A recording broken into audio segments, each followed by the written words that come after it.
Welcome back to another installment of the NoSleep Diaries. Today we read the fifth and final part of the Fever Cabin series.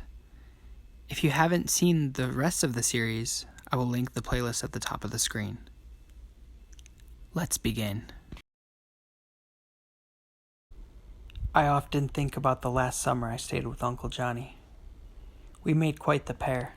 Me, a sulky 17-year-old, denied the company of his peers for 2 months, and him, a wheezy 60-year-old man who liked smoking, watching TV, and occasionally building things out of wood.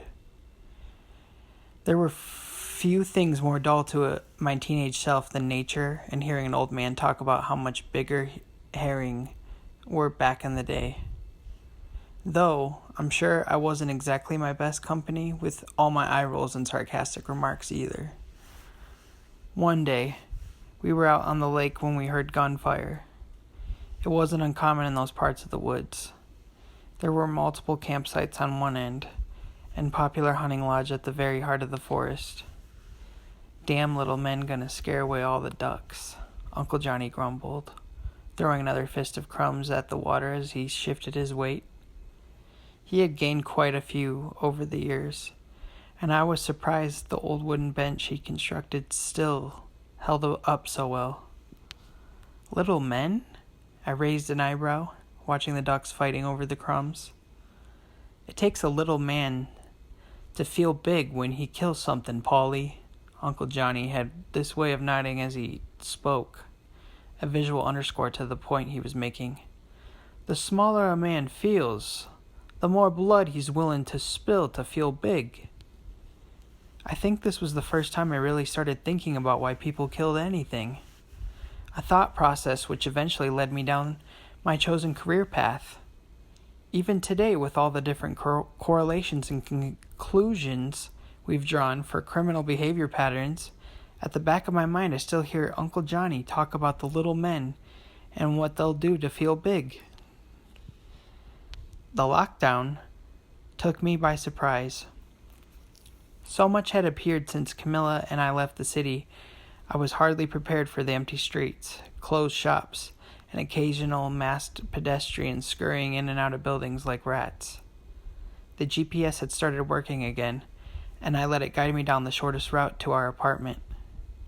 As much as I wanted to grab some things and keep going, the limits of the normal world were starting to kick in. I barely made it to my bed before knocking out. I don't know how long I slept, but the world felt very different when I finally woke up. I was ravenous enough to find an old can of beans in one of the cupboards and gobble it down straight from the tin. As I ate, the events of the past few days played in my mind, each more bizarre than the last. Was I going crazy, or was my wife really hanging out with a bunch of dead girls in the woods? I laughed then. First a nervous laugh, then a full madman's roar. There had been too much nervous energy constricted in my chest, and it felt good to let go.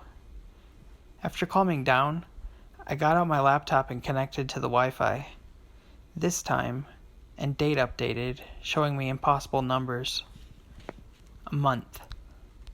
That's how long it had actually been since Camilla and I packed up our things and rode off in the late afternoon, bickering like a married couple from the panels of a boomer comic. I guess that's what snapped my mind back in place. Despite the absurdity of it all, the mere fact that so much time had passed proved the otherworldly. If I was only a crazy man stumbling around in the woods hallucinating a supernatural crime drama, how much had I not starved to death in that time? I grabbed my backup semi-automatic, plenty of ammo, and drove to my office. The entire building was in lockdown, and the sleepy guard shook his head at me, pointing at his face mask. After a frustrating back and forth through the glass with me waving my badge and claiming urgency, the guy let me in. I headed straight to the storage room where we kept all the files for the machete case. I had a lot of scans on my laptop, but not all. The storage box contained something of immediate importance to me now, a timeline of the crimes. According to the lead investigators on the case, the first machete victim had been killed in late 2016. That timeline had factored into my profile, no doubt, as did the signature staging of the victims' bodies in trees. Having learned about the death of Camilla's biological mother, however, I realized just what sort of cunning individual we were dealing with. My initial profile had indicated a man with an average to lower IQ, who struggled in relationships with women, had a menial job, prior convictions of sexual assault, etc. That was Henry Briarwood, all right. But it was not the profile of a killer who managed to evade capture for 3 decades, evolving as he went along.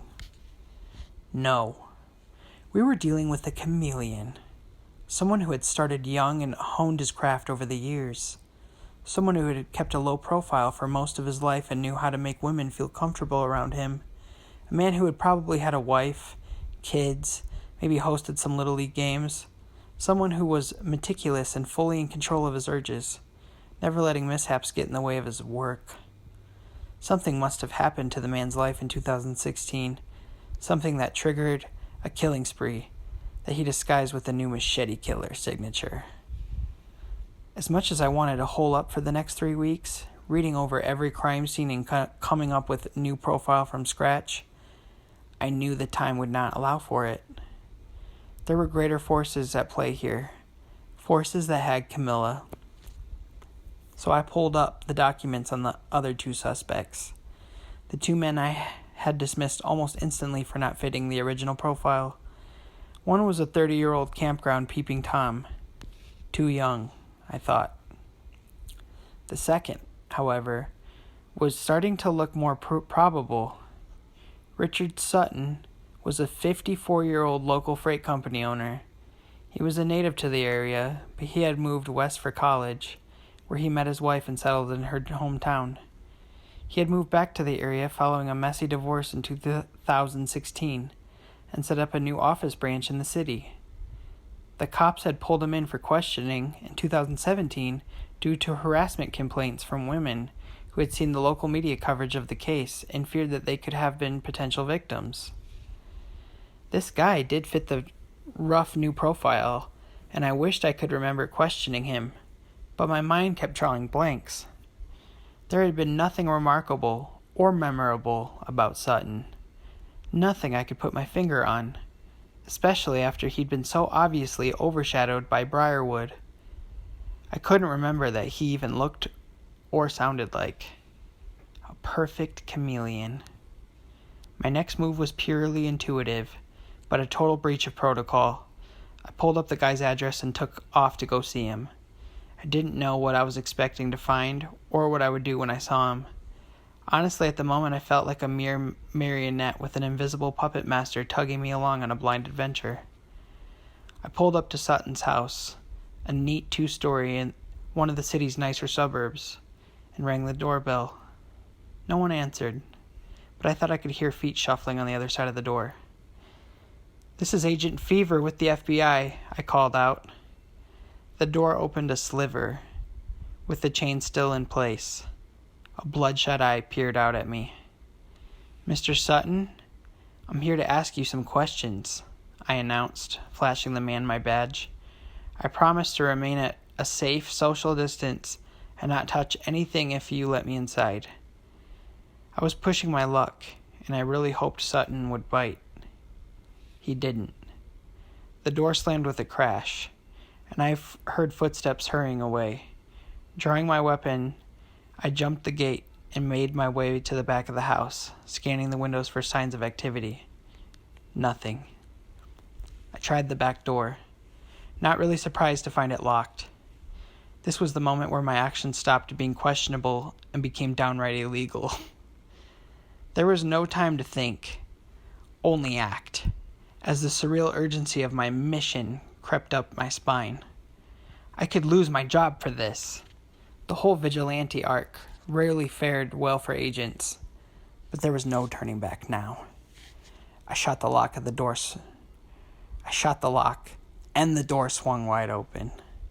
I darted indoors, not waiting to see the curious heads of neighbors popping out to see where the noise was coming from. A disturbing scene greeted me inside as I realized the wealthy suburban facade only spread to the exterior. Sutton's kitchen was absolutely disgusting. There were dirty plates scattered on every surface and takeout containers littered the floor. Countless empty vodka bottles lined the walls. The smell of rotting food and stale booze made me cover my nostrils with my left elbow as I moved further into the house with my weapon drawn. The living room was much the same at first glance. A typical hoarder's dwelling, with more booze bottles, old newspapers, and random piles of trash scattered about. A second look revealed a more sinister truth behind the stack of old newspapers on the coffee table. I walked up to the yellowing pile of papers and felt my stomach sink as I saw what they were actually gathering, a carefully selected articles. The top one was a well-preserved, 2-page spread about the tragic death of a pregnant girl by the name of Leanne Somerson, an out-of-town hitchhiker who had mysteriously died on the side of a road 32 years ago. Unable to help myself, I leafed through the other pages. Dozens of light-haired, blue-eyed dead women looked up at me. Different ages, a variety of counties and states, a broad spectrum of deaths. Some suspected of foul play, others simply missing persons reports. My trembling hands dropped the newspapers as I struggled to keep my breathing steady. I'd stepped into the monster's den, only half expecting this actually to be the guy.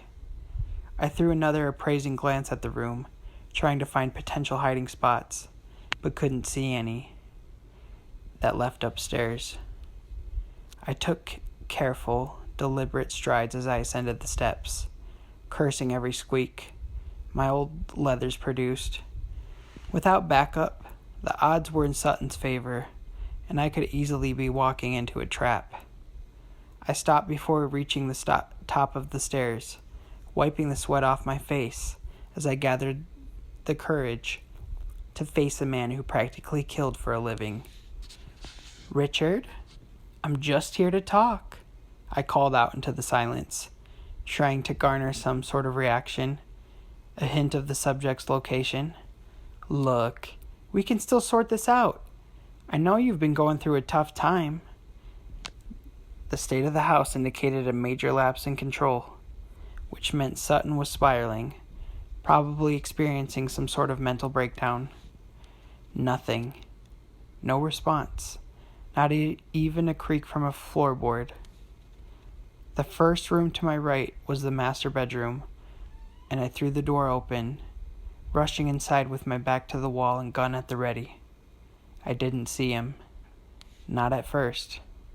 He looked so small, crouching down in the farthest corner of the room, his bloodshot eyes half glazed, glued to mine.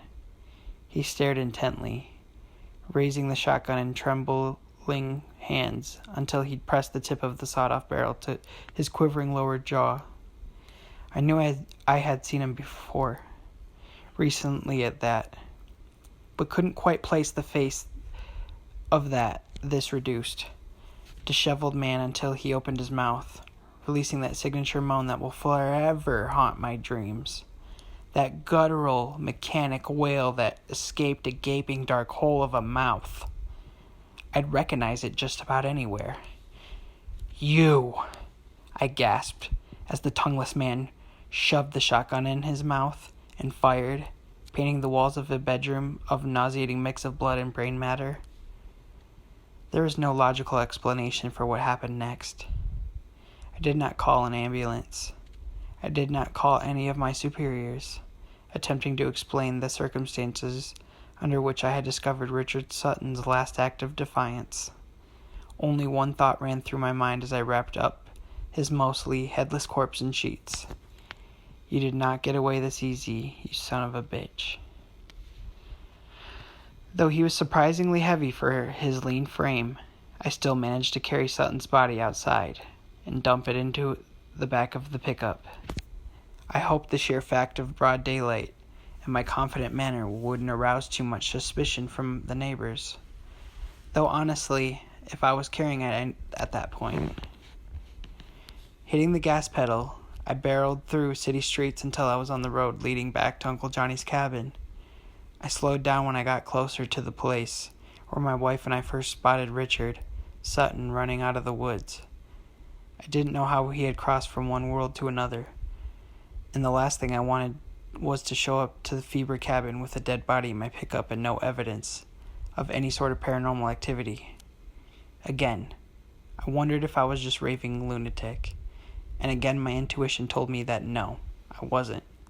I was never one for supernatural stuff, and always snickered at the psychics who were sometimes called upon in cases. But even I, with my limited views on these things, could see how decades of inflicted pain and terror could thin the divide between the world and the world of the wronged. After an hour of driving, I started losing faith in finding that same dirt road that had started the entire ordeal. Frustrated, I looked at the GPS, which was still working. Another sign of failure. Finally, I decided to just turn off the road and start driving down the next dirt road into the woods. Within 5 minutes, the GPS started lagging before turning off altogether. I kept driving, vaguely acknowledging that I had taken a turn to one of the many lakes Uncle Johnny and I used to visit all those summers ago. I thought I had escaped it. An unremarkable voice spoke at my side, and I nearly swerved off the road when I saw young Richard Sutton sitting in the passenger seat. Panicking, I hit the brakes and turned to face the man who had brutally murdered dozens of women across the country. I reached for my weapon, knowing full well how futile of a thing it was against a dead man. "Don't worry," Sutton emitted a small chortle. "You're not exactly my type." I stared at the youthful monster as he peered into the thick forest around us. He was just as Camilla's mother had described, neither handsome nor unattractive, nor short nor tall, just average. There wasn't a single detail to latch onto, not a mole or a twitch, a funny-looking sweater, an odd haircut, nothing. Everything about Richard Sutton was forgettable, and I realized that this was deliberate. Curiosity stirred in my temples, and I found myself wishing we had more time to talk. I wanted to dig around in Sutton's brain and learn the hows and whys of his life. But that's not what this was all about. "It's really not that interesting," Sutton offered a response to my thoughts. "And it doesn't matter now. I don't want to tell you that for your job isn't important, because in some ways, I'm sure it is. In other ways, it completely misses the mark, since it doesn't account for the fact that some of us are just born this way. I know you'll be looking into my life, Agent, and I can tell you now that you'll never find anything. You won't find any problems with my mother or father. You won't find any hints of me abusing animals as a child or being socially awkward with my peers. I'm just the average Joe on paper, and my compulsion to kill has roots in something that a data scientist can hardly hope to explain." At the end of his speech, the young Sutton opened the car door and jumped out of the pickup, leaving me with the following words: "I should really get going. Not sure I want to stick around for what happens next. You should just keep going until you reach the lake, Agent. It all ends there." So that's what I did. Shaken as I was, I just kept going, my mind racing, but also going ever so slightly numb. I guess at this point, I just didn't know what to expect anymore. And if anything, that gave me the advantage of accepting whatever came my way. The lake was still and haunting, a soft mist playing on the surface of the water. The forest trees assembled around the shore in a dreary attendance, their tall shadows moving on the ground below my feet as I walked with Sutton's lifeless body in my arms. I'd left the sheets behind, and it was hard to look away from the remaining half of the face of the man who had caused so much devastation to these very woods. Upon reaching the shore, I let his body drop into the shallowest part of the water, sending ripples across the lake. I took some steps back, distancing myself from the body waiting. Some emerged from the woods. Others rose out of the water. There were too many to count, though I did get to the number 17 before giving up altogether. They were all beautiful and young, dressed in a variety of fashions that reflected the trends of their time. Blue eyes glimmered in the twilight, some with tears, others with a vengeance. The victims of Richard Sutton approached his body. Some kicked at it, others screamed. The spirit of Katie Reeder, the one who looked so much like Camilla that I recognized her immediately, spat into what remained of Sutton's gaping, tongueless mouth. "I took his tongue, you know," Katie said to me, smiling. "He had driven up there with the last victim just before you and Camilla came. She was so much younger than the rest of us, only 11. When he killed her, our mutual rage grew into a force that helped us permeate the physical world, and I tore that tongue right out of his sick face." The youngest victim appeared beside Katie, her eyes pleading. "Please, Mr. Fever, please find the shed. My body is still there. My parents need to know." "Of course," I murmured, then louder, "all of you. I will find every one of your cold case files and make sure the world learns the truth about your deaths." Many women smiled at me. Others nodded in appreciation. To my side, I heard footsteps and turned to find Camilla walking out of the woods with a girl that looked like her younger sister. "Took long enough," Camilla laughed, running up to me for a kiss. "You're a lot more eloquent in your letters, you know," I teased, wrapping her in a tight embrace. "This is my mother, Leanne." Camilla pulled away to take the young girl by the hand. "Nice to meet you." I nodded, feeling the familiar pang of anxiety that always accompanied seeing an in-law, and shaking my head at the absurdity of that feeling given the circumstances. Leanne Summerson gave me a shy smile as she shook my hand, but said nothing, turning instead to Richard Sutton's body. The other girls drew back and fell silent as the very first victim approached the corpse. Camilla's mother bent down and put a hand on Sutton's chest. "I will never forgive you, but now I can forget you." As soon as she said it, the sky above the forest exploded in a bright purple glow, the same tinge of color that had saved and healed me from the leeches. The victims of Richard Sutton stared up at it. Some were laughing, others smiling. Many cried tears of relief. One by one they floated up into the sky, letting the purple flames envelop them in eternity. Camilla's mother was the last to go. After her, the glow began to fade until it transformed into a beautiful, otherworldly purple sunset. "I can't go until you clear my name." A familiar voice sounded from the woods behind us.